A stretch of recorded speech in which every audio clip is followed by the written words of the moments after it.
Bon, est-ce que vous me voyez? Vous m'entendez? Très bien. Alors, bonsoir tout le monde. Nous sommes quelques organisateurs réunis à la Maison diocésaine de Strasbourg pour veiller au bon déroulement de cette réunion Zoom. Alors, nous avons Alfonso Zardi, délégué national de Pax Christi, les frères dominicains Jean-François Bourg et Jean-Baptiste Régis, de démocratie, construction européenne et religion, d'Etcheré, et Salomé Vicher, représentante du mouvement des Focolari dans le réseau de Ensemble pour l'Europe. Alors, bienvenue à tous à notre conférence online. Nous l'attendions depuis longtemps. Elle a été annulée en mai de cette année et elle a risqué à l'être de nouveau en ce mois de novembre. Le Parlement ne s'étant toujours pas déplacé à Strasbourg, notre intervenant allemand ne peut donc pas être présent physiquement avec nous. Mais vu l'actualité du thème choisi, le budget qui est en train de se décider au niveau européen, nous avons pensé ne pas repousser notre initiative à une date incertaine après Covid.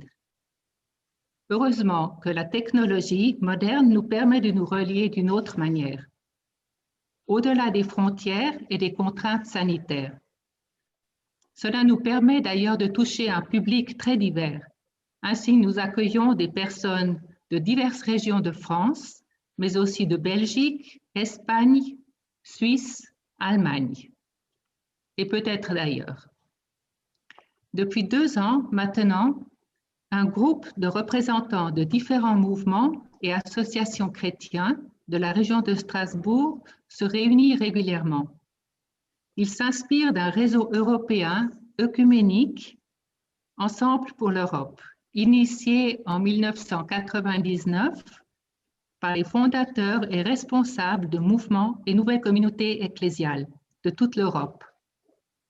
Chacun apporte la contribution de son propre charisme à l'édification d'une Europe plus solidaire et plus fraternelle. Ici, à Strasbourg, nous sommes des représentants de Pax Christi, du CCFD Terre Solidaire, Chrétiens dans le monde rural, le CMR, le mouvement des Focolari et le mouvement politique pour l'unité, MPPU, l'Action catholique des milieux indépendants, ACI, l'association d'Etcheré, Démocratie, construction européenne et religion, les entrepreneurs et dirigeants chrétiens, EDC, le chargé de mission pour la justice climatique des églises protestantes et aussi le délégué épiscopal aux communautés et associations.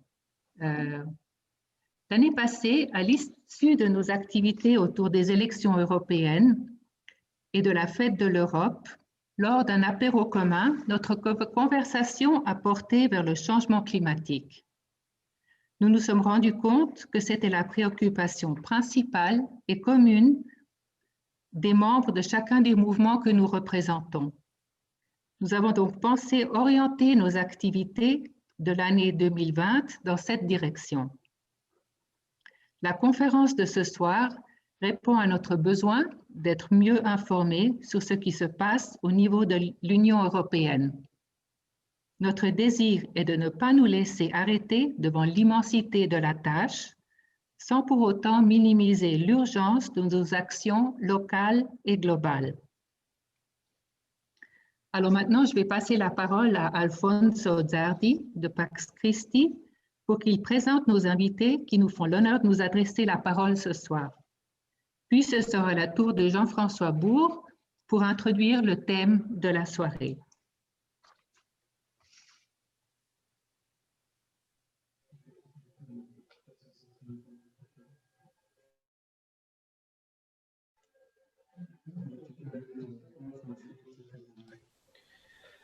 Bonsoir à tous. Je vais donc introduire les 2 intervenants de ce soir. Sven Giegold, Monsieur Giegold, Vous êtes membre du Parlement européen, élu en 2009 et réélu depuis, pour la liste Bündnis 90 des Grünen du Nordrhein-Westfalen. Vous êtes le porte-parole des Verts allemands au Parlement européen, président du groupe des Verts au sein de la Commission des affaires économiques et financières et membre suppléant de la Commission de l'environnement, santé publique et sécurité alimentaire. Au sein du Parlement européen, vous vous êtes battu avec succès pour qu'on fasse la lumière sur le scandale LuxLeaks et que l'on encadre de façon contraignante l'action des lobbyistes au Parlement. Vous avez une formation d'économiste acquise dans des universités britanniques, allemandes et françaises, et vous êtes très tôt engagé dans la cause de l'écologie et de la lutte aux inégalités. En l'an 2000, vous avez été l'un des fondateurs d'Attac en Allemagne, puis du réseau Tax Justice à Londres, et dernièrement encore de l'Institut Solidarische Moderne à Berlin. Votre engagement en politique se double aussi d'un témoignage chrétien très fort, puisque vous avez été de 2007 à 2015 membre du conseil de présidence du Congrès de l'Église protestante allemande, et vous êtes toujours partie prenante du Kirchentag. Depuis 2015, vous présidez d'ailleurs la European Christian Convention, qu'on peut traduire par la Convention des chrétiens d'Europe. C'est dire si votre engagement politique se nourrit de convictions fortes en faveur de la justice sociale et de la solidarité. Nous sommes impatients de vous entendre sur votre parcours politique et notamment sur le devenir du pacte vert européen, qui est la proposition phare de la commission présidée par Madame von der Leyen et sur laquelle, entre autres, la discussion budgétaire est ouverte. Jacques Müller, vous êtes ingénieur de formation, ingénieur agronome de formation. Vous avez exercé le métier de professeur d'économie générale et d'économie agricole et agroalimentaire et êtes maintenant à la retraite. Après avoir milité dans une association chrétienne de solidarité internationale, le CCFD Terre Solidaire, vous avez rejoint dans les années 90 le parti Les Verts et exercé plusieurs mandats d'élu, conseiller municipal, maire et sénateur du Haut-Rhin. Votre engagement politique plonge ses racines dans vos convictions chrétiennes profondes et vécues. Si aujourd'hui vous avez quitté vos engagements dans un parti politique, vous continuez d'exercer des responsabilités nationales au sein du CCFD Terre Solidaire, notamment au niveau du plaidoyer porté par l'association auprès des instances politiques. Touché, vous dites même bouleversé par l'encyclique du pape François sur l'écologie, vous avez très tôt rejoint l'antenne Laudato Si du diocèse de Strasbourg, devenue entre-temps Mission Écologie Intégrale. Votre engagement et votre témoignage d'une vie vous qualifient tout naturellement pour nous apporter au cours de cette soirée la voix du croyant que vous êtes dans le combat pour une Europe qui fasse enfin le choix de la solidarité et de la fraternité.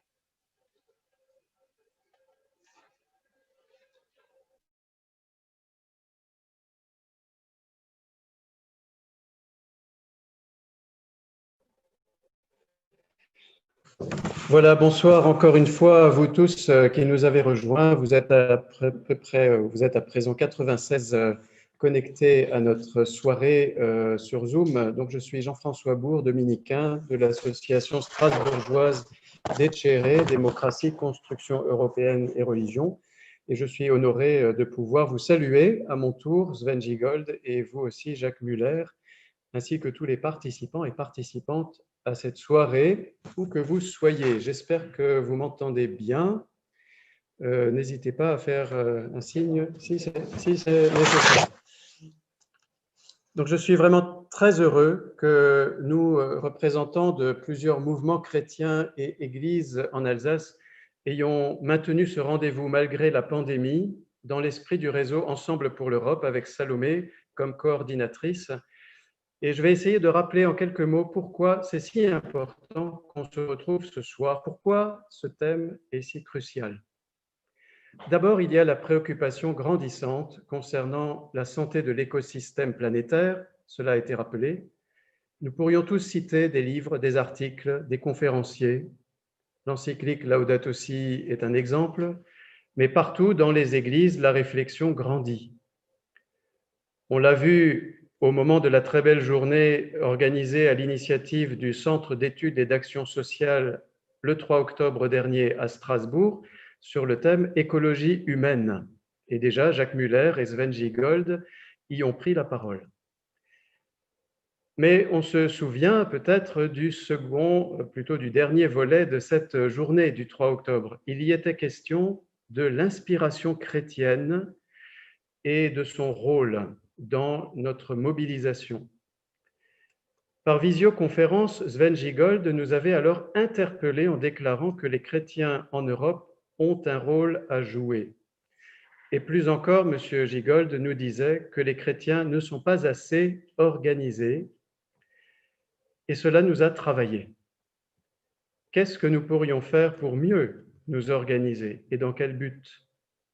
Donc cette soirée est autant le report d'un événement annulé qu'un prolongement de la journée très riche du 3 octobre et notamment de votre interpellation, Monsieur Giegold, comment aller plus loin? Ou comme le dit le titre de cette soirée d'aujourd'hui, quels engagements pour les chrétiens? Sans vouloir être trop long, j'ajoute que notre motivation rejoint celle de beaucoup d'autres citoyens et élus. Nous vivons actuellement des semaines très importantes pour l'Europe. Alfonso Zardi vient d'y faire allusion. En ce mois de novembre, les députés européens débattent sur les budgets de l'Union européenne. En décembre, le Conseil européen, donc les chefs d'État, devront valider des choix budgétaires essentiels, dont le Green Deal, le pacte vert lui-même. Ce moment est si important qu'un député français, vous le savez sans doute, a entamé une grève de la faim au Parlement européen de Bruxelles en novembre. Pourquoi?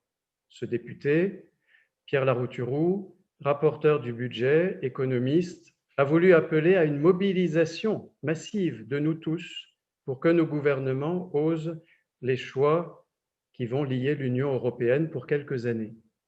Voilà, messieurs, Monsieur Giegold, Monsieur Muller, je vais vous donner la parole maintenant car nous avons besoin de vos lumières pour mieux imaginer et réaliser peut-être ce qui serait profitable, utile aujourd'hui pour avancer dans les réformes écologiques.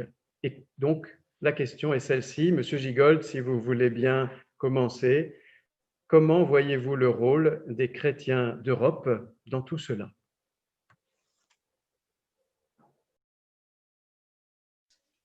Bon, merci beaucoup pour cette introduction.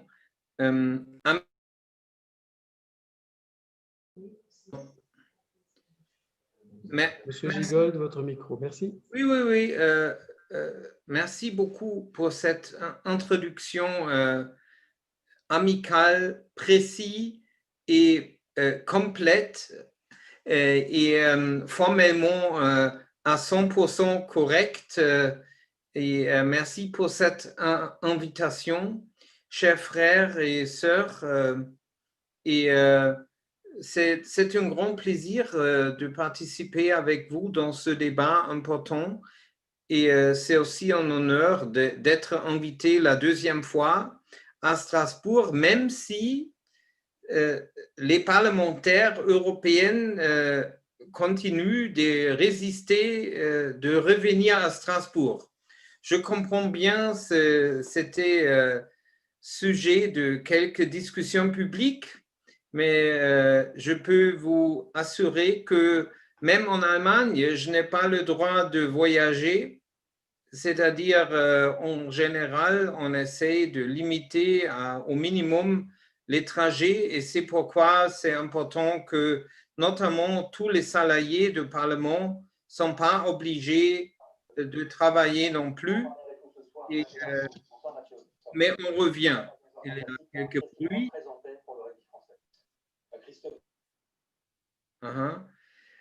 C'est-à-dire, je peux vous assurer, on revient. Et merci beaucoup encore une fois pour l'organisation de cette conférence digitale, comme on dit en nouveau français, webinar. Et voilà. j'aimerais bien construire un peu ce lien entre les Green Deal ou qu'on appelle en France souvent pacte vert et l'engagement chrétien. D'abord, à mon avis, cette pacte verte est aussi d'abord un signe que tous les engagements pendant la campagne électorale, aussi par la société civile, étaient un succès. Et c'est aussi un signe que les élections ont en effet, il y a beaucoup de monde dans la société partout en Europe qui pense à la fin, les élections, ils changent rien. Ils sont cyniques envers les institutions gouvernementales, mais aussi parlementaires. Mais en fait, on voit maintenant que les engagements pendant les élections peuvent changer le monde. Et ce qu'on voit avec la pacte verte, le Green Deal, était une double surprise. D'abord, avant les élections, je me souviens bien en 2018, j'ai pensé pendant les élections européennes, ça va devenir horrible. Peut-être l'extrême droite qui veut détruire notre projet de paix va gagner dans beaucoup de pays, notamment aussi on a cru des résultats records de l'extrême droite dans les pays comme l'Allemagne ou la France ou beaucoup d'autres pays, mais en fait, et c'est la première surprise en France et aussi en Allemagne, en Europe en général, les adversaires de construction européenne n'ont pas gagné les élections. En fait, ils ont reçu beaucoup de votes, oui, malheureusement, mais en fait, la majorité des gens a bien réfléchi. Ils ont vu ce qui est passé aux États-Unis, en Angleterre et d'ailleurs, et ils ont choisi dans leur pluralité les pro-européens. Et deuxièmement, et c'était la deuxième surprise, les mobilisations, notamment des jeunes, autour de Fridays for Future, la mobilisation globale des jeunes à l'initiative de Greta Thunberg de la Suède a déclenché une mobilisation internationale et pendant les élections européennes, il y a eu une vague verte, c'est-à-dire partout en Europe, ces partis politiques, c'était pas nécessairement des partis verts, mais ces partis politiques qui ont se prononcé profondément autour des questions écologiques ont gagné. Et en Allemagne, pour la première fois au niveau national, les Verts sont devenus la deuxième partie et on a reçu plus de votes que la social-démocratie. Et aussi en France et beaucoup d'autres pays, les partis verts ont gagné et dans plusieurs d'autres pays, les discussions publiques de tous les partis politiques, aussi au centre, étaient ciblées autour des questions climatiques. Et c'était ces résultats, ces deux surprises, le surprise de stabilisation des pro-européens et deuxièmement la vague verte qui a poussé la majorité vers un projet de la Commission européenne qui s'appelle Green Deal, Pacte vert. Je parle de Green Deal à partir de maintenant parce que c'est plus facile pour le débat européen pour moi. Et en fait, la candidate Ursula von der Leyen pour la présidence de la Commission, il faut dire ouvertement, avant les élections européennes, elle était totalement inconnue en tant que politicienne écologique. Elle était ministre de Défense et elle a occupé des enfants et des familles, mais l'écologie, le climat, ce n'était pas vraiment la chose de Ursula von der Leyen. Mais les élections et les nouvelles majorités ont poussé les débats vers l'écologie. Et c'est pourquoi, 2 secondes, j'ai besoin d'une pause.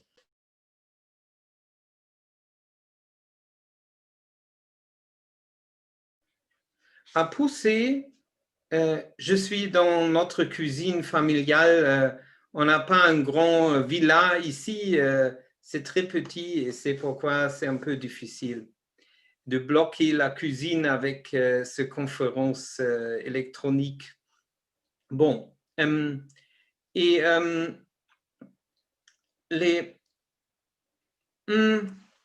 c'est pourquoi la nouvelle commission a choisi le pacte vert en tant que stratégie globale et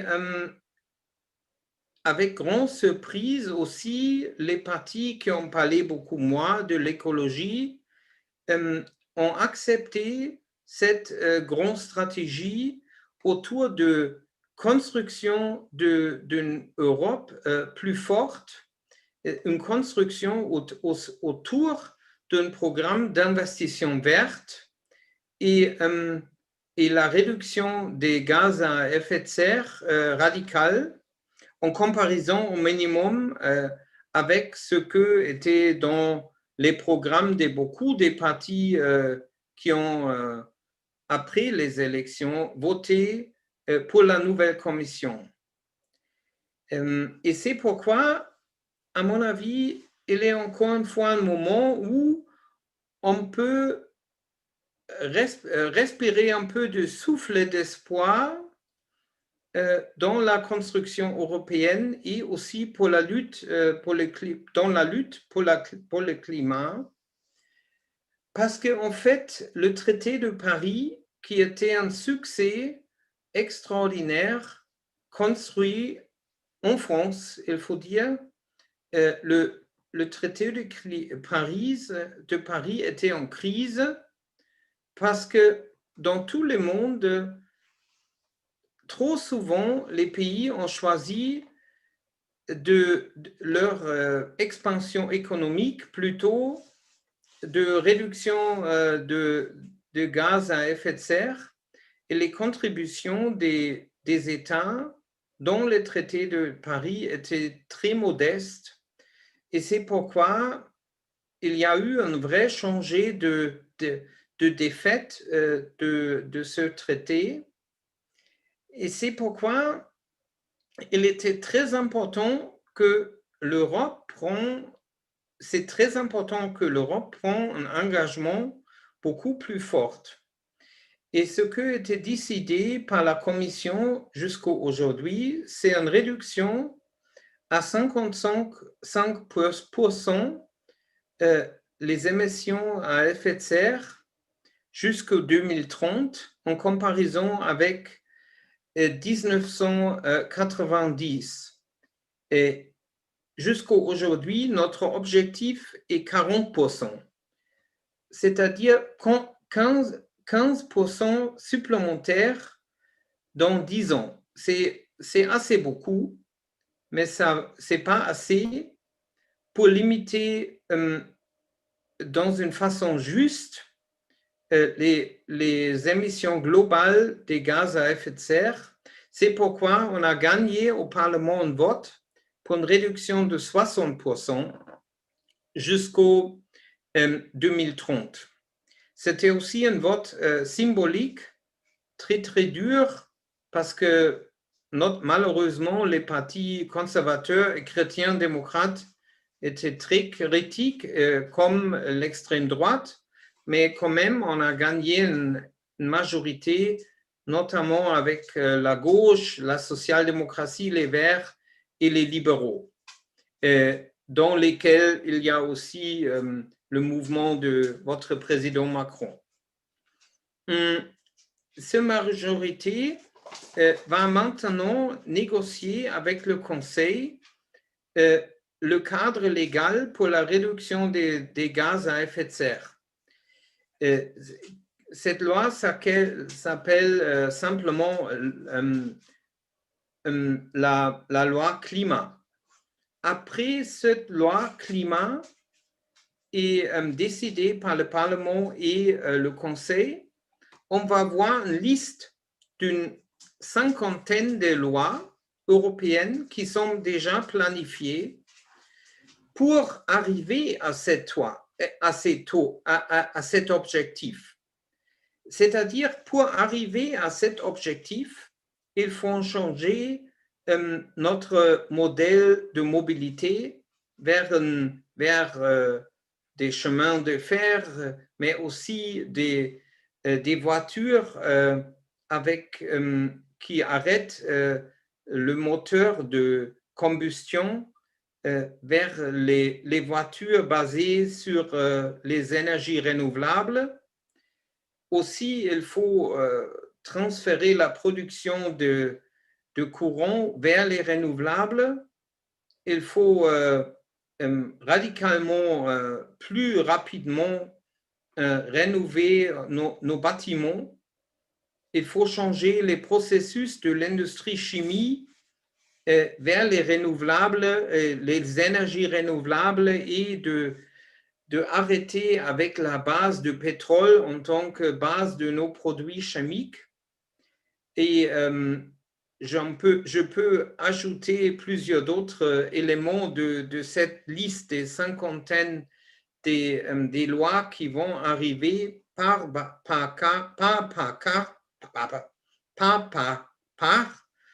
c'est difficile, pour être votées et après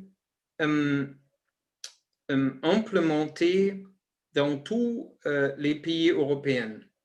Et en même temps, comme l'Europe prend cet engagement, l'Europe doit négocier avec nos partenaires nouvelles, malheureusement, heureusement, pas avec M. Trump, avec lequel on ne peut pas négocier autour du climat. On a maintenant, on va à la fin, après toutes ces difficultés, recevoir un président qui a été aussi voté sur une base de l'action climat aux États-Unis. Aussi, la Chine a déjà réagi aujourd'hui à l'engagement européen pour arriver plus rapidement à la neutralité climatique, et d'autres régions du monde doivent suivre pour stabiliser le climat de notre planète. C'est-à-dire, il faut une politique ambitieuse en Europe et aussi un engagement international de l'Europe pour sauvegarder et développer le traité de Paris. Et c'est exactement ce que l'Europe essaie de faire, et il faut le soutien de tous et tous. Et c'est exactement ce que j'ai dit dans la dernier débat, parce qu'en fait, tout ça n'est pas du tout facile. Dans tous les pays de l'Europe, la résistance contre ces changements est énorme. Évidemment, comme c'était expliqué, je suis économiste. Si on est propriétaire d'un système de production, évidemment, il est plus profitable à court terme de continuer avec la méthode de production, ce qu'on a déjà installé, plutôt qu'investir dans un autre modèle plus incertain. Mais à long terme, c'est inverse. Ceux qui attendent trop vont perdre dans l'avenir parce que leurs investissements ne sont pas modernes et les nouvelles installations vont être faites ailleurs. C'est pourquoi l'idée de lier la digitalisation avec des investissements vertes pour moderniser nos économies et une stratégie aussi économiquement convaincante. Et en même temps, il faut penser que ces investissements déclenchent pas encore des résistances de certains lobbies industriels, mais c'est plein pour changer notre modèle de production et consommation et fait dans une période de l'insécurité sociale, c'est-à-dire la division sociale entre les pauvres, les riches, la déstabilisation des classes moyennes. Tout ça était déjà déclenché, radicalisé. Avant, on a parlé de changement climat, transition écologique. Mais si on essaie de agir rapidement dans les tournants écologiques de nos économies, évidemment, ça peut bien accroître l'insécurité sociale. C'est pourquoi, si on fait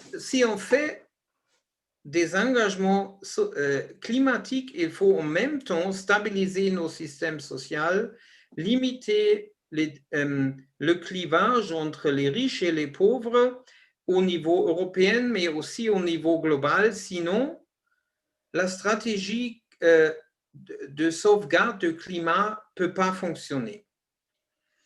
Et évidemment, je peux aborder ces questions sociales un peu plus après, peut-être dans la discussion, mais évidemment, de trouver une grande majorité au Parlement européen et même au Conseil pour ces stratégies climat est déjà un succès majeur pour la société civile. Mais maintenant, si on veut arriver à la réalisation de ce projet-là, il faut que tous les composantes de société civile, aussi des entreprises engagées, mais aussi ces jeunes, qu'ils sont cette souffle de l'espoir et cette souffle de l'espoir ne peut être que stabilisé par l'action. Si il y a simplement des mots et pas des actions réelles, on va perdre cette dynamique, ce qu'on a construit après des élections européennes. Évidemment, ces idées de pacte climat et Green Deal ont trouvé un certain choc à cause de crise de Corona qui a arrêté un peu les travaux en Europe, mais jusqu'à aujourd'hui, il faut dire que la Commission européenne n'a pas arrêté avec leurs ambitions. Si on voit le calendrier des lois, des projets, tout ça est plus ou moins maintenu. Et dans le débat autour des projets de loi, ceux dans la Commission qui sont sérieux là-dessus, ils ont gagné plus ou moins le conflit interne. On peut aborder dans beaucoup de détails, mais en général, je dois dire que Ursula von der Leyen et Frans Timmermans, qui sont les deux figures principales dans la Commission, ils ont tenu leurs promesses. Avec une exception majeure, c'est le PAC. Et c'était déjà discuté directement après les élections. Malheureusement, la Commission européenne a décidé que la proposition de PAC, c'est ce fameux politique agricole commune qui était déjà proposé pour les 7 années qui viennent par la Commission auparavant, que ce projet de PAC ne va pas être changé par la Commission européenne et malheureusement, au Parlement comme au Conseil, on n'a pas arrivé de trouver une majorité sérieuse pour rendre ce PAC écologiquement et socialement plus ambitieux, plus responsable.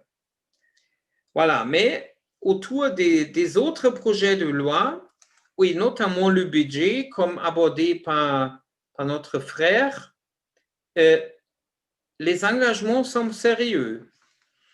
Après avec la crise de Corona, tous les partis politiques qui ont essayé de réduire le budget européen ont aussi eu leur choc parce qu'en fait, on va augmenter le budget par un nouvel programme d'investissement qui s'appelle Next Generation Europe, Nouvelle Génération Europe. Et dans ce projet, 20% des investissements sont réservés aux projets liés à la digitalisation et 30% pour des investissements climat. C'est-à-dire, ce projet des investissements sont en fait autour de 260 milliards des investissements européens supplémentaires dans le Green Deal.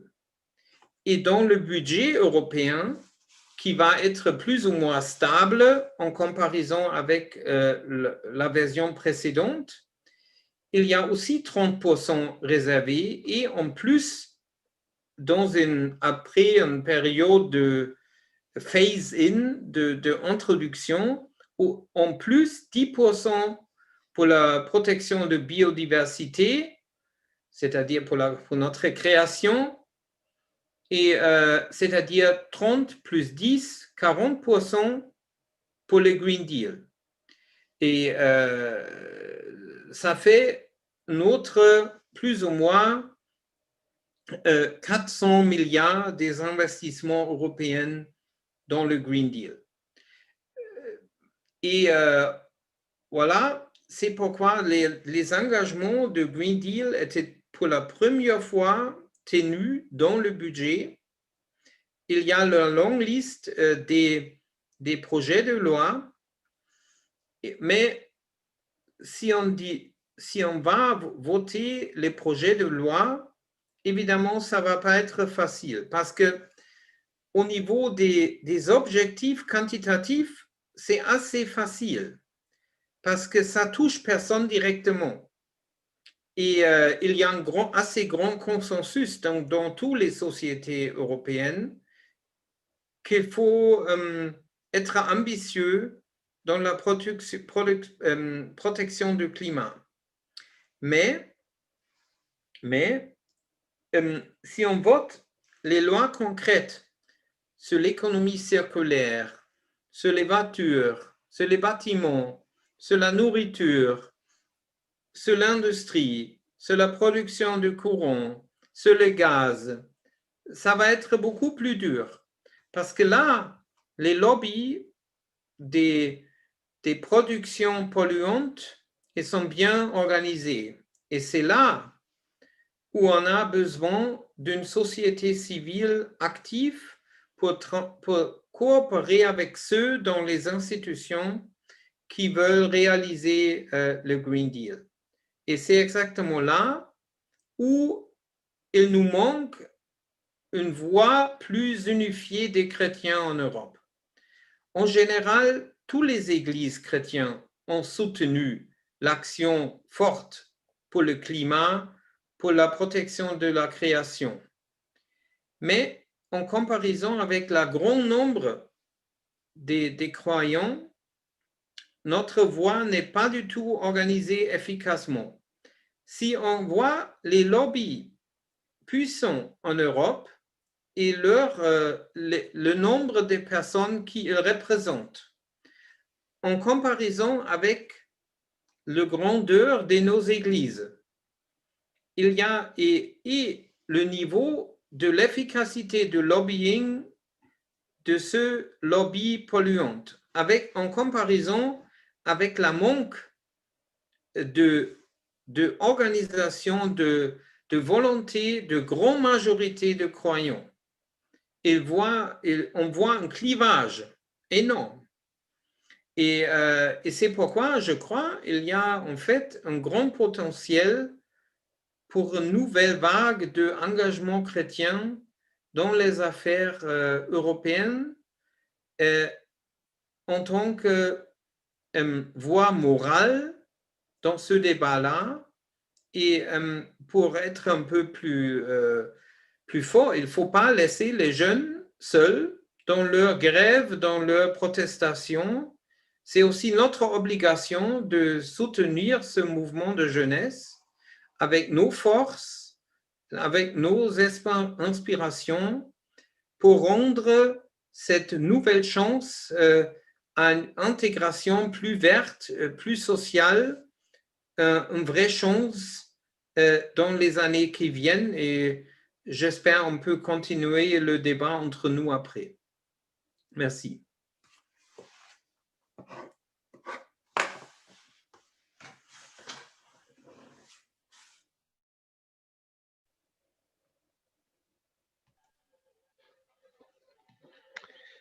Merci beaucoup, Sven, pour ces propos qui sont à la fois rassurants et très engageants pour nous. Je pense que ce que tu viens de dire constitue un excellent point de départ pour la prise de parole de Jacques Muller, que j'invite donc à s'exprimer maintenant.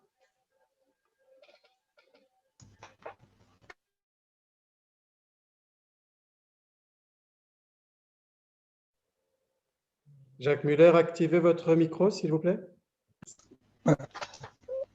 Bonsoir à toutes et tous. Je suis vraiment heureux de pouvoir participer à cet échange et à apporter mon modeste regard sur… Jacques Muller, on ne vous entend pas. Jacques Muller, on ne vous entend pas. Si vous activez votre micro, ça ira mieux. Ouais, il est activé là. Vous m'entendez? Le son fonctionnait tout à l'heure, là il est activé.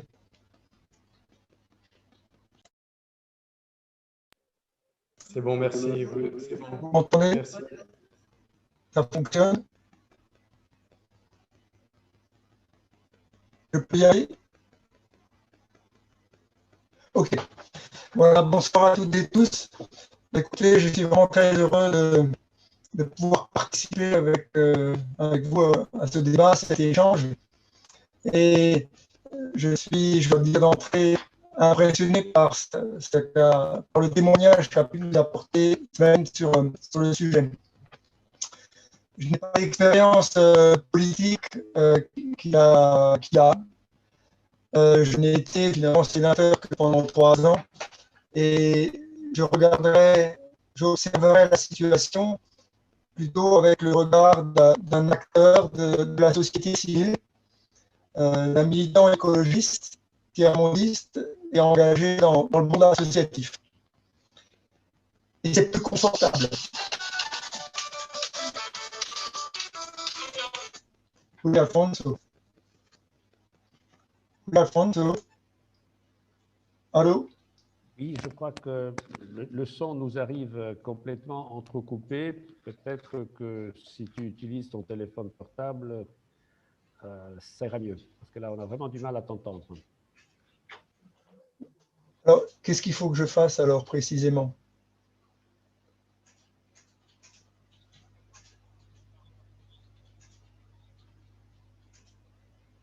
Il faut que je parle dans mon portable.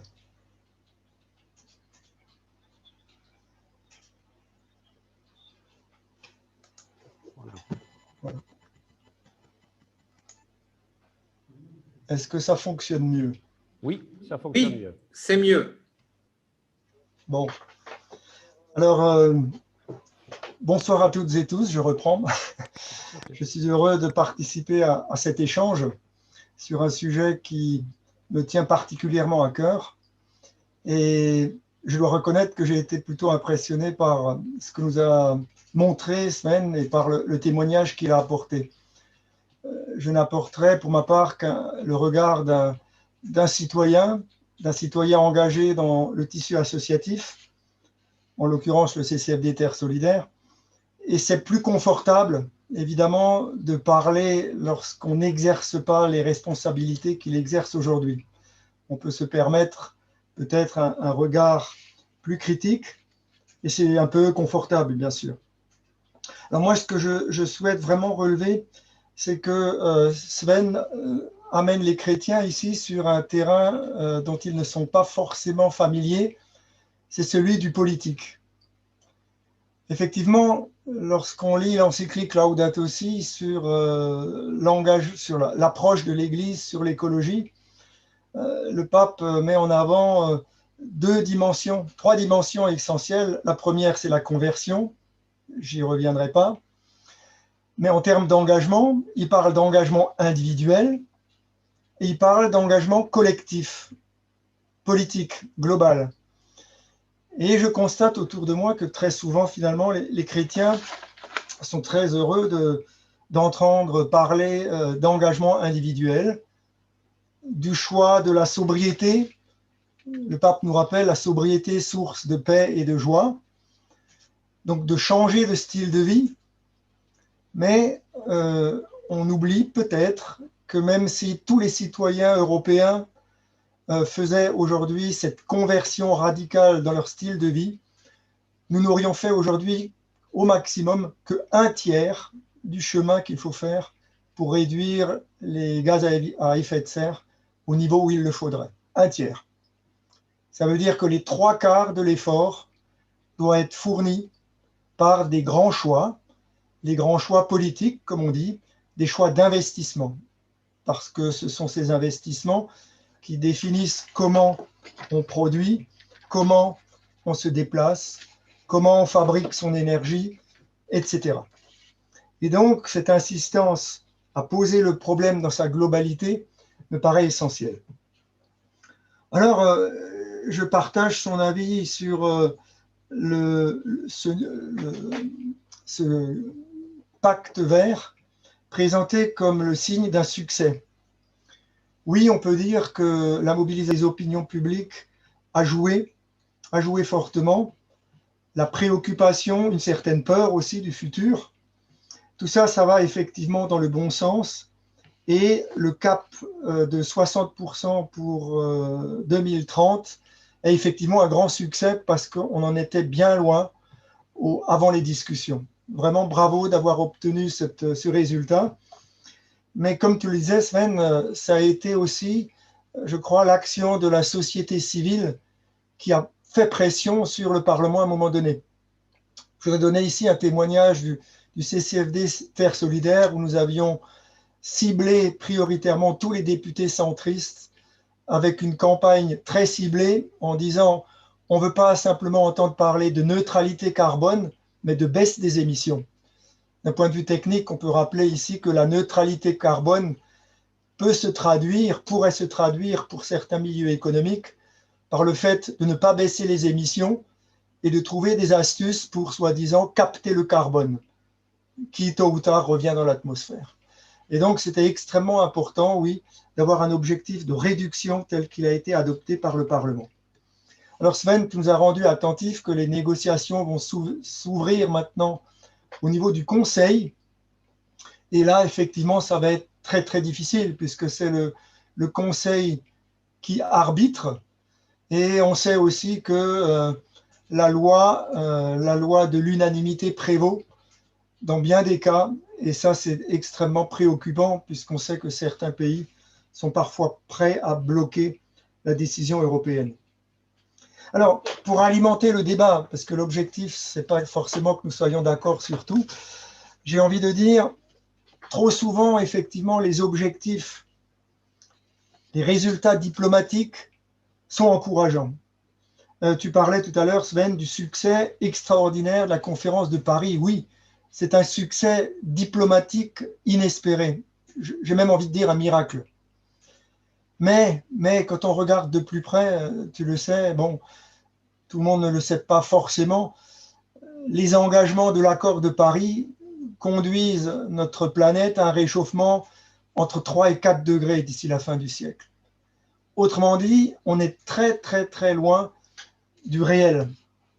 C'est-à-dire que entre la parole et l'engagement politique qui est pris et sa traduction concrète, eh bien parfois un gouffre. Il y a un gouffre. Sur le plan climat, on a un objectif aujourd'hui magnifique de moins 60 degrés d'ici 2030. Et en même temps, on sait aujourd'hui qu'il n'y a pas d'exclusion des énergies fossiles dans les investissements, ce qui est un souci. Alors, comme tu le disais tout à l'heure, oui, les opinions publiques, oui, la société civile a un rôle énorme, un rôle essentiel pour faire en sorte que les bonnes décisions ne soient pas seulement annoncées, mais pour qu'elles se traduisent par des actes, par des décisions financières, par des décisions réglementaires. Et de ce point de vue-là, tu l'as soulevé, le poids des lobbies économiques est gigantesque. Je les avais rencontrés lors de mon bref passage au Sénat pendant 3 ans. J'ai entendu dire qu'au niveau européen, ils font un travail encore beaucoup plus puissant qu'ils peuvent le faire sur un Parlement européen. Alors, pour alimenter un peu le débat et susciter la discussion, je voudrais ouvrir quand même un sujet. Un sujet sur optimisme et espérance. Aujourd'hui, je ne suis pas certain que si nous nous convertissions tous avec des modes de vie à la hauteur de ce qui est nécessaire pour atteindre les objectifs de maîtrise des émissions, je ne suis pas sûr que si on investissait, que si la machine d'investissement telle qu'elle est lancée aujourd'hui fonctionne, qu'on puisse éviter des catastrophes. Je préfère le dire comme ça. J'ai l'impression aujourd'hui que nous sommes probablement engagés dans une logique d'atténuation maximale de ce que j'ai envie de dire un effondrement probable. La classe politique, en général, est beaucoup trop myope. Elle ne fonctionne que sous une énorme pression, une contre-pression, j'ai envie de dire, puisque la pression au départ est celle des milieux économiques. Et donc, est-ce que cette pression sera suffisante? Rien n'est moins sûr. Mais ce que je sais aujourd'hui, ce que tous les chrétiens savent, c'est que, quoi qu'il arrive, les forces de mort n'ont jamais le dernier mot. Les forces de mort n'ont jamais le dernier mot, et c'est la raison pour laquelle la société civile telle qu'elle est aujourd'hui a un rôle vital à jouer pour la suite. Pas seulement pour peser sur les décideurs, et il faut le faire, on l'a dit à plusieurs reprises, mais pour semer les graines qui germeront le jour de demain ou le jour d'après-demain. Il faut peut-être oser le dire, le jour d'après-demain. Ce qu'on constate aujourd'hui, c'est qu'il y a des myriades d'expérimentations collectives, de choix de vivre autrement, menés par des groupes, par des associations qui consomment autrement, les circuits courts, etc. Je ne vais pas développer. En tout cas, on a tout ce vivier aujourd'hui qui vit déjà aujourd'hui, qui met en œuvre déjà aujourd'hui, qui fait déjà fonctionner la société de demain ou d'après-demain. Et pour celles et ceux qui sont déjà engagés, on le sait, les gens qui vivent sont heureux, épanouis. L'Évangile dit « Le royaume des cieux est parmi vous ». Eh bien oui, il est déjà là à travers toutes ces initiatives qui germent. Et c'est ça pour moi qui est porteur non pas d'espoir, non pas porteur d'optimisme, mais porteur d'espérance. Oui, je vais un peu provoquer. J'ai peur parfois que les chrétiens, sous prétexte d'une obligation à l'espérance, se disent qu'il faut être optimiste. Eh bien, moi, je récuse le débat optimisme-pessimisme.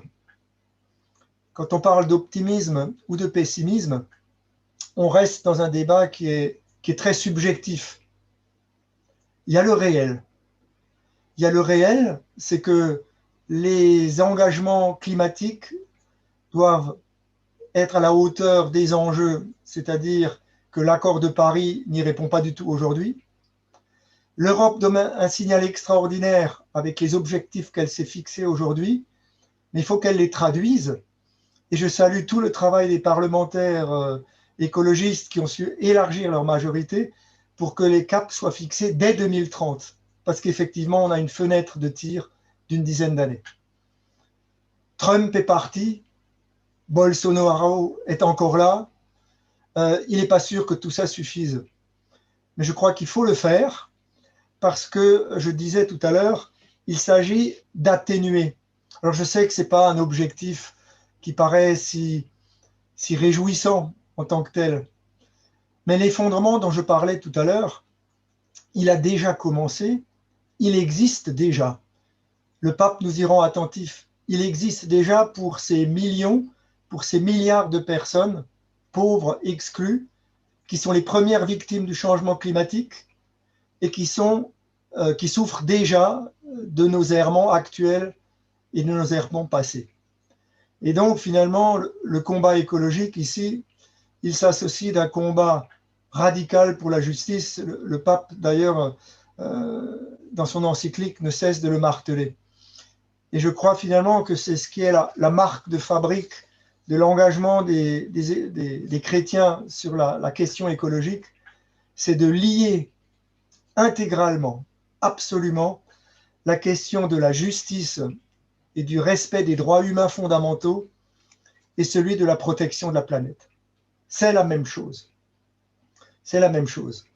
Et donc, en tant que chrétien, finalement, et je terminerai par là pour qu'on ait vraiment un temps de débat, la plus-value peut-être que nous pouvons apporter dans les combats de la société civile, qui peuvent apparaître parfois comme des combats perdus d'avance ou des combats qui n'obtiendront pas les fruits que nous espérons.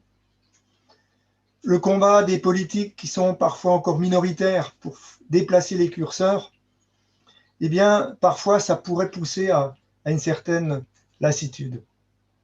Eh bien, les chrétiens peuvent apporter ce plus à l'ensemble des forces qui se mobilisent, chrétiennes et non chrétiennes, mais cette certitude que les forces de vie l'emporteront. C'est la question de l'engagement dans la durée, quoi qu'il arrive. Et donc, je suis vraiment admiratif de voir comment des élus aujourd'hui au Parlement européen arrivent à faire bouger les lignes. Et je me dis qu'il est aujourd'hui d'une mission fantastique, primordiale pour les chrétiens, d'être cette force qui met la pression et qui en même temps innove. Et qui en même temps innove sur les territoires, avec humilité, avec simplicité, mais c'est aussi là que se construit le monde de demain. Merci de m'avoir écouté. J'ai été un peu confus peut-être. J'ai voulu réagir à chaud à ce que tu nous disais, Sven, plutôt que de faire une conférence ex abrupto. Et je me réjouis du débat que nous allons pouvoir avoir avec toutes celles et ceux qui nous ont écoutés.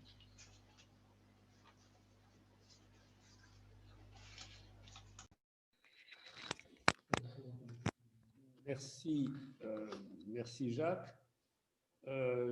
J'apprécie beaucoup l'esprit de réaction qui t'anime, mais je constate qu'effectivement, il n'y a pas énormément de différence entre vous, heureusement. Il y a un constat positif sur les progrès accomplis et les engagements pris. Il y a un engagement évident à passer des promesses à l'acte. Et la question se pose de l'engagement et de l'étendue et de la profondeur de cet engagement, notamment des chrétiens et de la société civile en général. J'ai une question qui vise à réagir immédiatement à ce que Jacques a a dit, quand il a parlé des stratégies qui sont plus d'atténuation, peut-être que de contraste des tendances actuelles. Et est-ce que tu peux répondre à la question, peut-on être chrétien et collapsologue?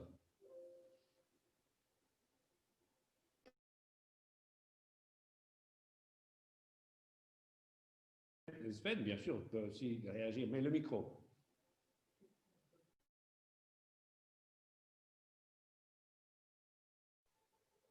Sven Giegold, on ne vous entend pas. Non, j'ai votre rien micro. dit. Est-ce que j'ai compris bien? Collapsologue? Collapsologue. Voilà, jamais entendu ce mot en français, mais je comprends.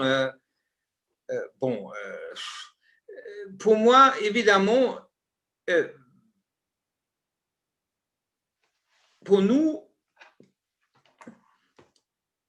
pour moi, la conséquence ou une des conséquences de foi, c'est la responsabilité vers le monde dans l'Esprit de Dieu. Et pour moi, de parler tout le temps sur la critique, sur les mais, sur ce qui est impossible, sur le pouvoir des autres, c'est un manque de responsabilité. C'est aussi très facile. C'est extrêmement facile d'être pessimiste. Peut-être c'est parfois naïf d'être optimiste, mais il y a une contradiction entre ceux qui disent, comme Jacques, sur la base de la science, a bien dit, il nous reste 10 ans. Si on dit il nous reste 10 ans pour stabiliser le climat, la conséquence directe de responsabilité chrétienne est d'être sérieux, d'utiliser les 10 ans. C'est-à-dire, si on est collapsologue, peut-être on peut faire en 10 ans, mais maintenant, il faut agir. Si la situation de notre planète est extrêmement sérieuse au niveau du climat, mais aussi de biodiversité, et c'est à notre génération de changer, c'est la dernière génération qui a la chance de la changer. Il faut essayer. Et je suis sûr, dans un esprit de parler de collapse, de critique radicale, de dire, et c'est un peu plus provocateur, ceux dans l'Église qui disent il faut d'abord déclencher, non, il faut d'agir, il faut d'abord réinviter le système. Ceux n'ont pas compris que les 10 ans, c'est sérieux. C'est-à-dire, il faut changer vers le mieux dans les systèmes capitalistes. On n'a pas le temps pour inviter un autre système. C'est-à-dire, notre obligation est de réguler le capitalisme vers l'écologie dans un esprit aussi social et économiquement responsable. Après, on peut continuer les débats sur le capitalisme. Mais si, pour donner nos enfants la chance de discuter et changer le capitalisme, il faut agir aujourd'hui. Je sais, ce n'est pas nécessairement ce que beaucoup de mes camarades verts, notamment en France, partagent. Mais je suis 100% convaincu là-dessus. Aujourd'hui, il faut organiser les alliances entre l'économie, société civile, Église, tout le monde qui veut être sérieux de changer des choses et d'utiliser ce dernier chance qu'on a. Et c'est pourquoi on n'a pas la possibilité d'être, qu'est-ce que c'est? Collapsologue. Non. En 10 ans, on parlera, d'accord? Mais maintenant, non.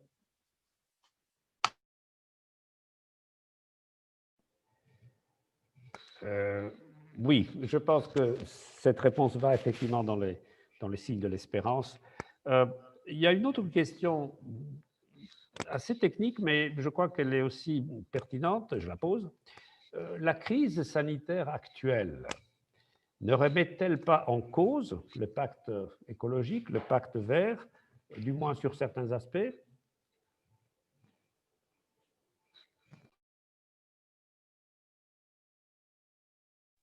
Toi, Jacques,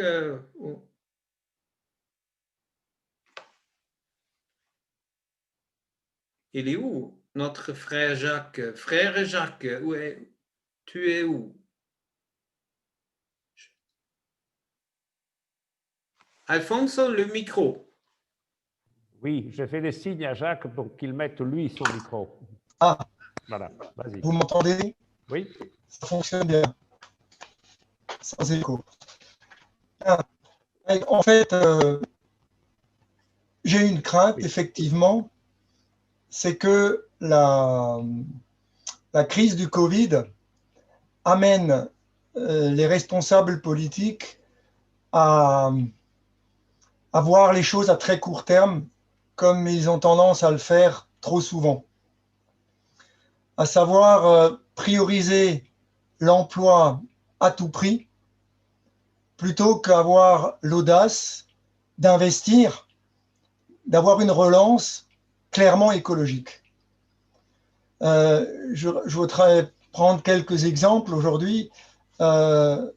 Faut-il dépenser des milliards dans le secteur de l'aviation?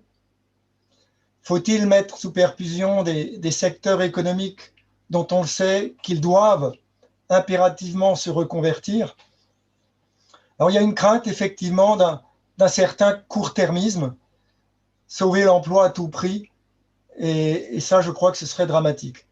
La priorité aujourd'hui, pour moi, c'est effectivement d'investir dans les secteurs avec une approche tournée vers l'avenir. Et l'avenir durable, c'est effectivement les énergies renouvelables, c'est se déplacer autrement. Ce sont des dizaines de milliers d'emplois qui sont à la clé. On parlait tout à l'heure de politique agricole commune. Là encore, il y a des milliards qui sont en jeu et qui ne sont pas forcément fléchés aujourd'hui dans la bonne direction. Je prends l'exemple, c'est un sujet que je connais bien, sur le deuxième pilier, comme on dit, de la PAC.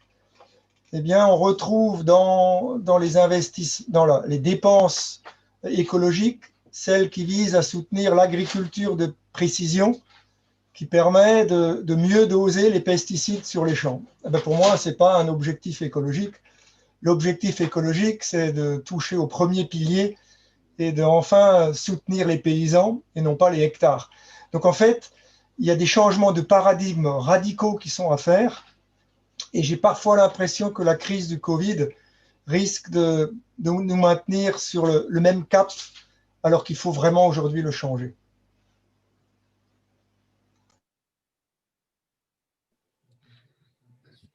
Sven, Oui, évidemment, le risque existe, mais aujourd'hui, j'aimerais dire, encore une fois, je ne suis pas trop pessimiste.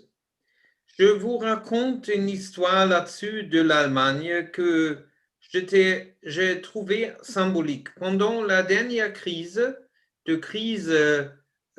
financière globale, l'Allemagne a utilisé des subventions de milliards et des milliards pour subventionner les gens d'acheter des nouvelles voitures.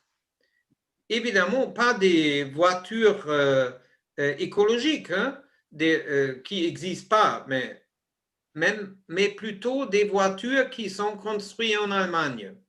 Et notre spécialisation, ce ne sont pas des voitures petites à moyenne taille, mais plutôt des Mercedes, des Porsche, des BMW, et vous connaissez tous ces voitures allemandes.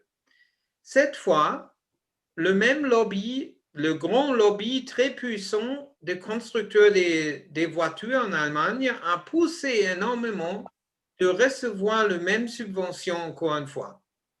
Mais cette fois, les jeunes, on se mobilise et aussi la force des Verts dans l'opinion publique. Et à la fin, Merkel, elle a dit non. Pour la première fois, elle a osé de dire non à un lobby des grands automobiles. Voilà. Et peut-être vous, en France, vous trouvez c'est pas extraordinaire. Pour moi, en tant qu'Allemagne, c'est presque un miracle que le chancelier allemand dit non à un lobby de automobile. C'est que la fin du nucléaire en France. Hein? Et c'est pourquoi, pour moi, ça montrait que les esprits ont changé. Les gens n'acceptent plus que les anciennes industries qui n'ont pas un futur sont subventionnées simplement avec l'argument de Corona. Et voilà, et en Europe aussi, ces subventions dommageables existent que Jacques a abordé. Mais dans les grands plans des dépenses, comme j'ai expliqué auparavant, la priorité est donnée aux investissements écologiques et soutenables. Évidemment, il faut réaliser, mais dans le budget, l'engagement est clair.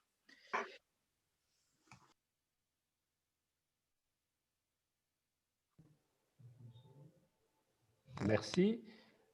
J'ai quelques questions sur l'impact du Green Deal, du pacte vert, donc, sur les pays pauvres. Dans quelle mesure la mise en œuvre de ce pacte tient compte de ce qui se passe dans les pays non membres, dans l'économie de pays non membres, et d'une manière générale, la mise en œuvre du pacte va-t-elle influencer négativement ou au contraire, peut-elle ou devrait-elle s'avérer bénéfique pour les pays, disons, du tiers-monde, les pays pauvres, les pays du Sud?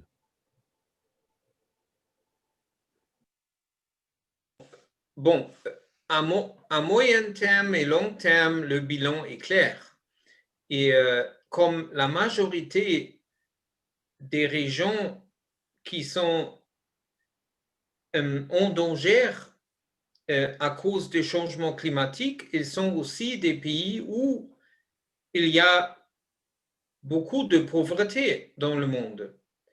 Et aujourd'hui, déjà, en Afrique, au Moyen-Orient, on sent les changements dans le quotidien des petits paysans et les changements sont déjà là.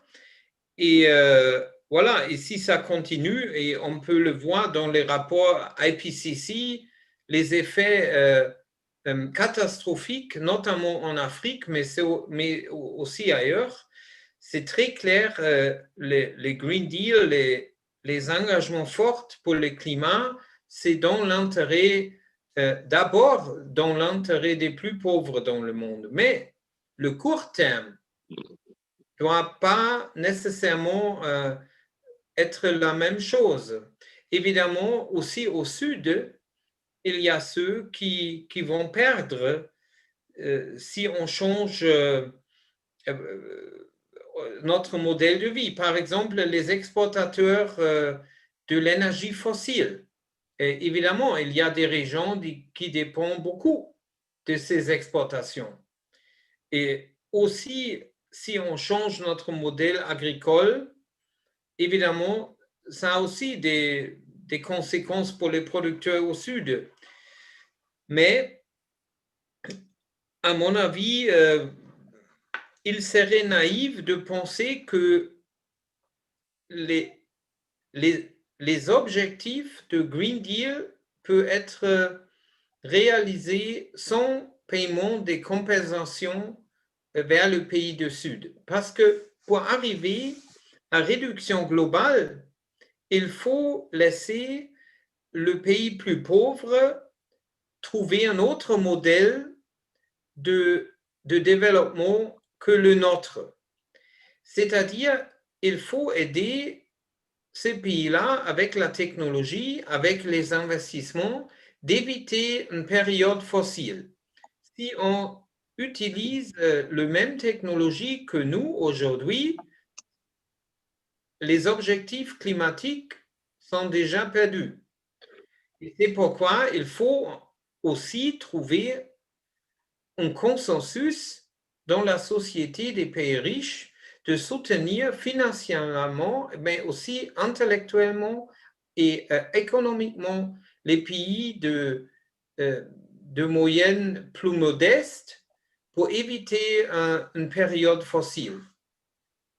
Et c'est pourquoi, en tout cas, il faut mobiliser aussi ce niveau de solidarité.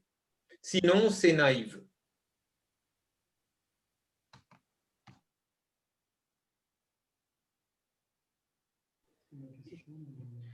Je me tourne vers Jacques, qui est aussi très engagé au sein du CCFD Terre Solidaire. Il voudra peut-être compléter cette réponse. Il est clair que l'enjeu de changer de modèle de développement est une priorité. Et ce n'est pas facile parce que chacun sait aujourd'hui que la civilisation d'hyperconsommation qui est la nôtre a plutôt tendance à se propager sur l'ensemble de la planète, à faire émerger des classes moyennes nouvelles qui, par millions ou par milliards, vont vouloir se déplacer aussi en voiture, surconsommer, etc. Donc, le travail que nous faisons au CCFD Terre Solidaire est de soutenir les partenaires qui, chez eux, innovent et sont aussi en train de bâtir la société de demain, en produisant autrement, en posant autrement les bases de la société dans laquelle ils veulent vivre. Et quand je dis partenaire, ça veut dire que nous sommes partenaires ici, chez nous, partenaires de personnes là-bas qui essayent de changer finalement, de changer le monde tout simplement. Et ça exige de la solidarité, Sven le disait tout à l'heure, solidarité, c'est-à-dire aussi des moyens financiers. Mais je dirais aujourd'hui, une ONG comme la nôtre a un rôle extrêmement important pour faire du plaidoyer, pour mettre la pression, pour que les décisions prises au nord impactent positivement ce qui se passe dans le sud. Et c'est un sacré travail, je peux vous le dire au quotidien, parce que spontanément, les décideurs ici n'ont pas la solidarité internationale dans la tête, si je puis dire. Et c'est d'ailleurs le sens de l'engagement du CCFD Terre Solidaire aujourd'hui dans la mobilisation écologique chez nous, parce qu'il est important que cette dimension de solidarité internationale soit bien au cœur. L'encyclique du pape lit constamment justice et écologie, et ce que Sven vient nous dire là, j'abonde complètement dans ce sens. Il y a une solidarité financière qui est importante pour permettre à ces pays, peut-être à un moment donné, d'émettre plus de gaz à effet de serre, tout simplement pour pouvoir se soigner. Je voudrais donner cet exemple ici. L'Inde aujourd'hui est à peu près dans les clous en termes d'émissions par tête de personne, d'émissions de gaz à effet de serre. Mais il y a encore des centaines de millions en Inde de personnes qui ne peuvent pas se soigner et qui ont un droit, un accès aux soins comme nous. Donc, c'est une incitation pour nous à baisser encore plus fort les émissions de gaz à effet de serre.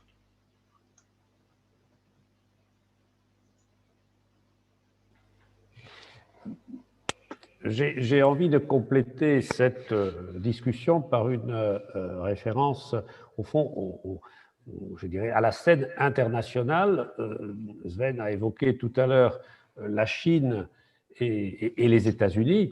Les États-Unis en négatif s'ils reviennent dans les engagements de la COP21, la Chine qui fait semblant d'y croire et de vouloir s'engager, à ce moment-là, dans un jeu planétaire, l'Europe, si elle s'engage, ne devrait-elle pas disposer également d'une autorité politique, d'une capacité d'engagement telle que les deux autres grandes puissances que je viens d'évoquer? Et donc, est-ce que ce défi écologique ne porte-t-il pas à l'intérieur de l'Europe sur le défi d'une gouvernance européenne, d'une puissance politique européenne?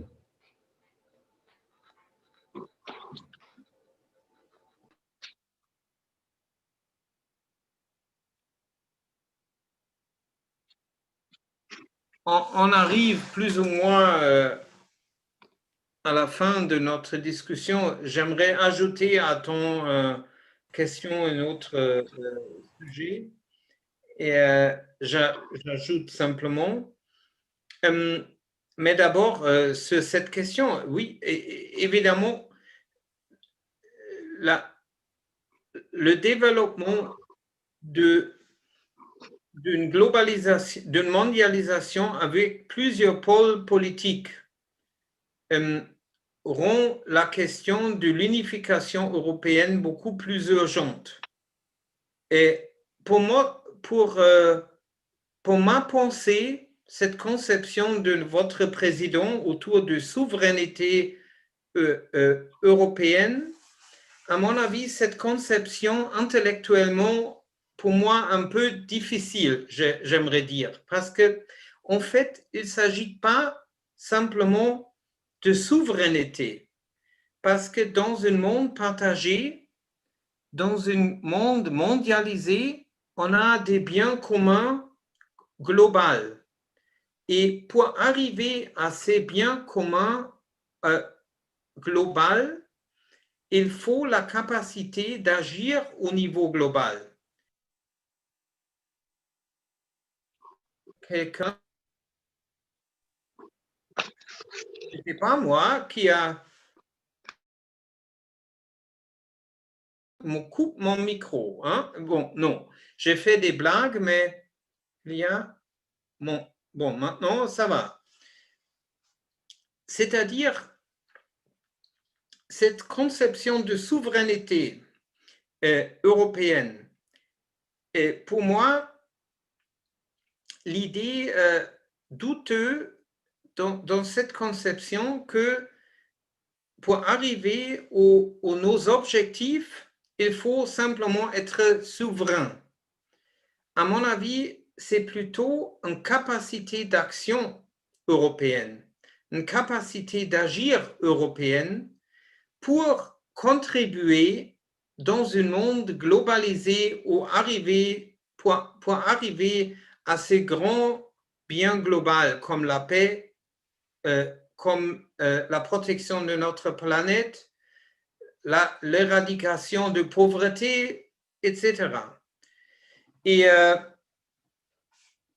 Et pour cela, il faut unifier l'Europe beaucoup plus aussi dans les domaines qui sont plus difficiles pour les Verts et par exemple dans la sécurité ou dans la politique extérieure. Là-dessus, je suis d'accord avec M. Macron. Évidemment, c'est un autre débat, comment il faut les faire, mais à mon avis, un pays, en Europe où il y a 27 vétos autour de politique de sécurité, de politique extérieure, ne peut pas arriver à une Europe forte pour contribuer, pour arriver à ces biens communs globaux. Et voilà. J'aimerais ajouter une chose brièvement parce que c'était abordé dans l'introduction. Pour moi, il s'agit aussi de questions où il est le lieu des chrétiens dans ce débat-là en Europe. Nos églises sont nationales, souvent évidemment l'Église catholique est globale, mais l'organisation de l'Église n'est pas européenne. il n'y a pas, si on veut un espace d'agir au niveau européen, une démocratisation du projet européen, il faut aussi un lieu européen pour nous, pour les chrétiens, pour notre voix dans la société. C'est pourquoi on a construit cette idée d'avoir quelque chose comme votre semaine sociale, nos Kirchentag et des himmlische Tage en Danemark, les Kirchentage au Finlande, c'est-à-dire on a beaucoup de modèles au niveau national où les chrétiens se rassemblent pour les prières, pour chanter, et peut-être et aussi partager la religion, mais en même temps prendre responsabilité pour la société. Et l'idée de construire une convention européenne chrétienne, et notre association est ouverte, on a déjà plus d'une douzaine de pays représentés par les églises, par les associations chrétiennes, par les personnes qui militent pour l'écuménisme, et il serait un bon début de continuer notre échange aussi sur la possibilité si vos organisations pourraient devenir partie de ce processus pour un vrai espace européen des chrétiens pour avoir une vraie voix dans ce développement de capacité d'agir de l'Europe dans les sens comme on a discuté aujourd'hui.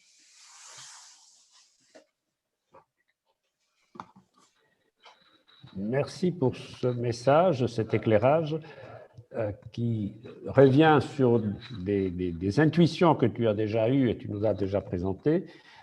Jacques, veux-tu ajouter quelque chose? C'est peut-être la dernière question puisque nous avons déjà dépassé légèrement le temps dont nous disposons.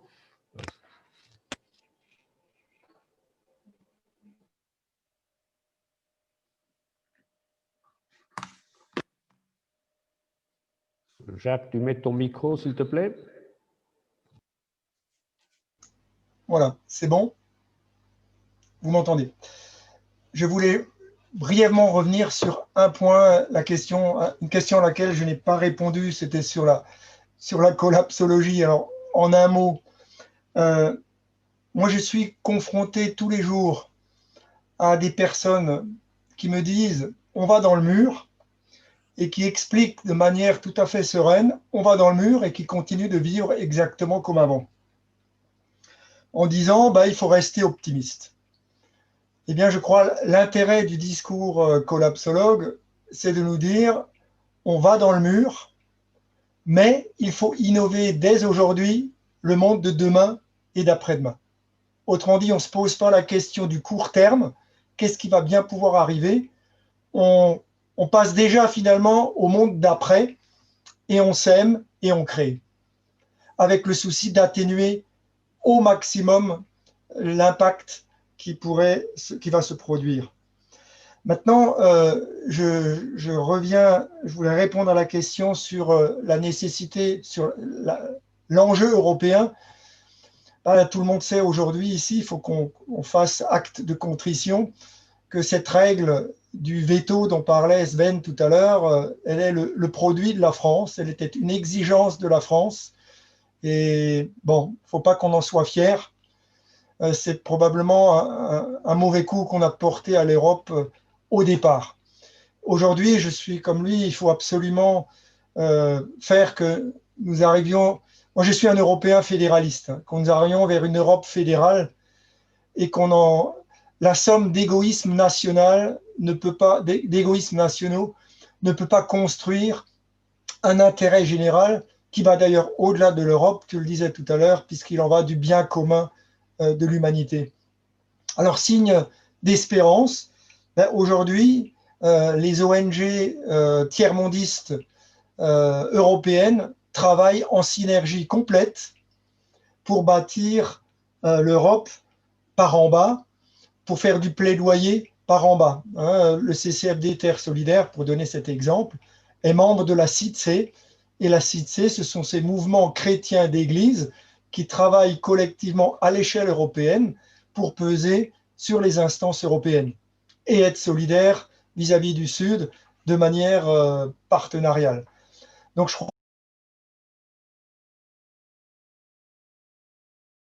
je pense effectivement que les églises ont un rôle extrêmement important à jouer. J'allais dire, en appelant non seulement à ce que nous nous convertissions dans la vie quotidienne à plus de sobriété, d'écologie, mais à ce que nous prenions nos responsabilités dans le monde tel qu'il est, dans le système économique tel qu'il est. Tu disais, Sven, tout à l'heure, le monde capitaliste, ben oui, il faut faire avec. Mais en se mettant, comme on dit familièrement, les mains dans le cambouis, parce qu'il faudrait surtout éviter que notre priorité serait de garder les mains propres au motif qu'on risquerait de les salir en s'engageant dans la construction du monde à laquelle nous sommes appelés.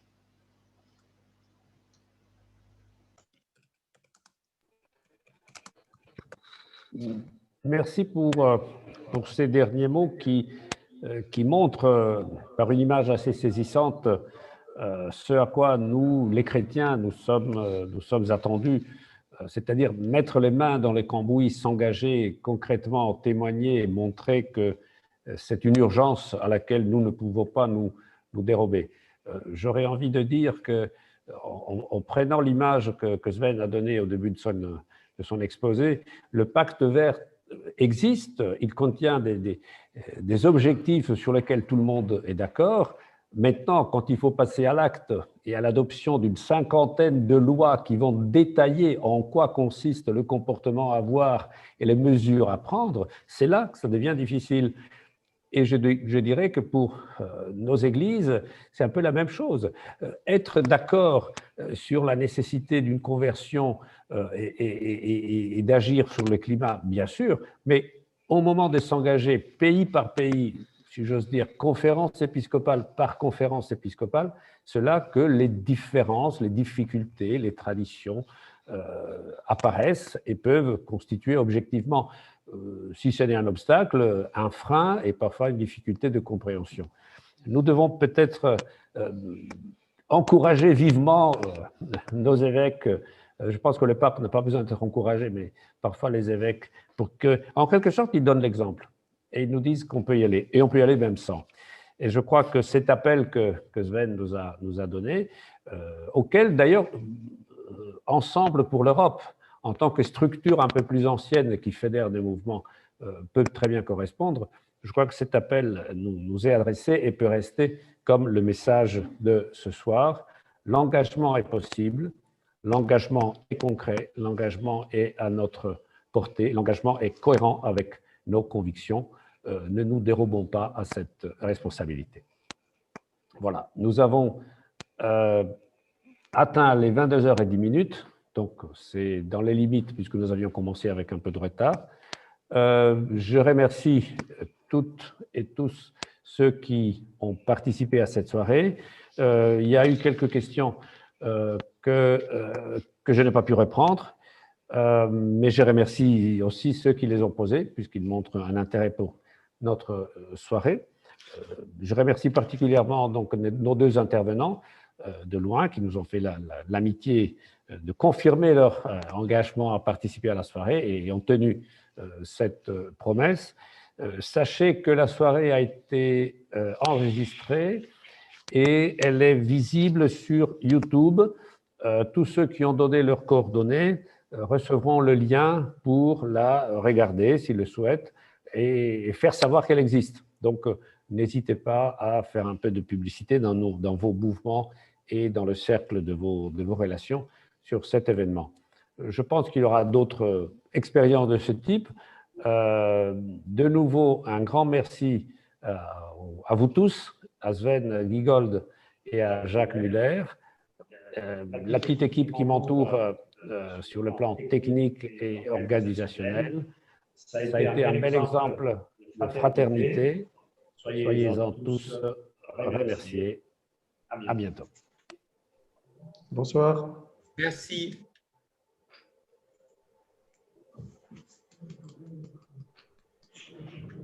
Au revoir. Au revoir.